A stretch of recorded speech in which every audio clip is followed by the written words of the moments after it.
Doctor দেখাতে হবে না? জ্বর এসছে গায়ে, ডক্টর দেখিয়ে একবার মেডিসিন নাও। যদি বলে স্টিচ করে দিলে না আরো বেটার হয়, জানো তো? হ্যাঁ, স্টিচ করে। স্টিচ করে দিলে একটু তাড়াতাড়ি হয় হ্যাঁ, না? রিকভার হয়ে যাবে, আমরা পারবো না। বাচ্চাটা আজকে রেস্কিউ করা হলো আমাদের একদম ফ্ল্যাট থেকে একদম নিচে একটা মাঠে 5টা বাচ্চা দিয়েছে, তার মধ্যেই একটা বাচ্চা যেকে আর কি অন্য কুকুর কামড় দিয়েছে। তো আমরা ওপর থেকে দেখতে পেয়ে আমরা একটা কিছু আমাদের পাড়ার বাচ্চাগুলোকে দিয়ে ওকে নিয়ে আসলাম।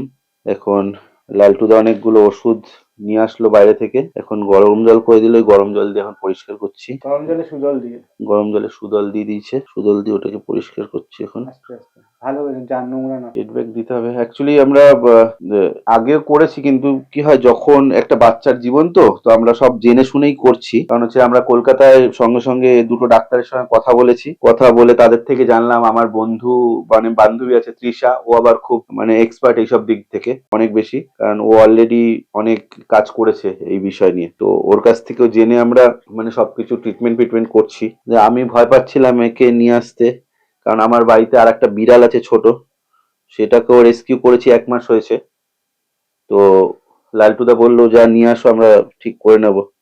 তো সেই কারণে একটু সাহস পেয়ে নিয়ে আসলাম একে ঘরে, যে আমরা হয়তো করতে পারবো। হ্যাঁ হ্যাঁ, পারবো। তৃষা গাইড দিচ্ছে তো। ঠিক আছে, ঠিক তাহলে একটু আছে। কষ্ট পাবে বাবা, তারপর ঠিক হয়ে যাবে।